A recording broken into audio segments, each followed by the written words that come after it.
Hi, I'm Vivian Tu, aka your rich BFF and your favorite Wall Street girly, and I'm here with Fortune today to talk about personal finance in your 30s.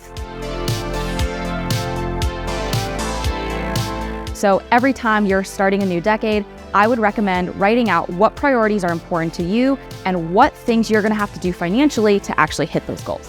As you head into your 30s, it's really important to understand what you value the most and what you want to be putting your dollars towards during this time.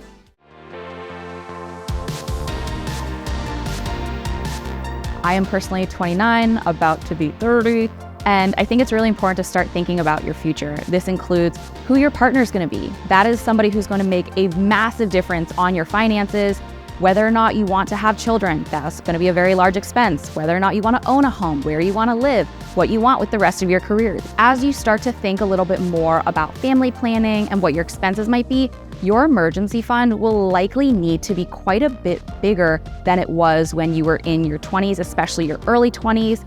Things that you might need to consider are increased rent because you aren't living in a 4-bedroom flex in the East Village anymore. You are now living in a nicer apartment with one significant other.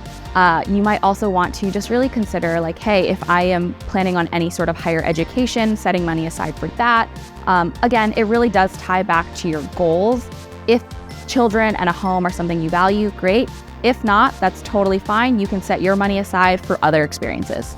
One thing that I am really prioritizing spending on in my 30s, and I think is something that a lot of other 30-year-olds in that decade would love to spend their money on, is being really thoughtful about gifting. I want to make sure that I am able to send my parents on a vacation for their 30th wedding anniversary. I want to make sure that I'm able to give my best childhood friend the maid of honor gift that she deserves. And I think in your 30s, when you have a little bit of more money, you're able to make these really thoughtful, mindful gifts that have a lot more meaning than you probably were able to in your 20s.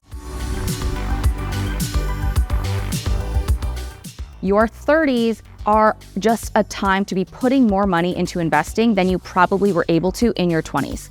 When we're all starting out in our careers, we are obviously at the bottom of the totem pole, getting paid the least. In your 30s, you started to make a little bit more money, and people always joke that your 30s are your 20s with money. It is never too late to start investing, whether you are in your 30s, 40s, 50s, 60s. The best day to start investing was yesterday, and the second best day is today. So if you are in your 30s and you did not save, budget, invest, do anything with your money in your 20s, it is okay to start now. Just make sure that you're writing up a detailed plan of how you're going to hit your financial goals, because you might need to play a little bit of catch up. What I recommend for investing in your 30s is, again, starting with those employer-based retirement accounts because they are easy. They offer typically employer match, meaning free money.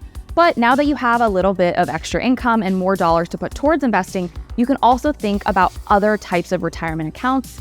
Again, the Roth IRA or traditional IRA, they are humble but mighty, but you might also want to start thinking about a 529 plan to potentially help your future child pay for their education, as well as an individual brokerage account just to invest on the side.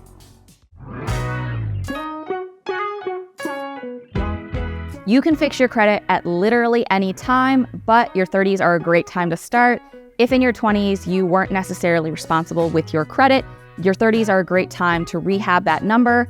Again, start off by making sure you're making your monthly minimum payments every single time on time, lowering your credit utilization, making sure that you're not pulling out too many new inquiries, making sure that you have diversified credit, and just overall really being mindful of spending within your means so that you are not getting over your skis in terms of your borrowing.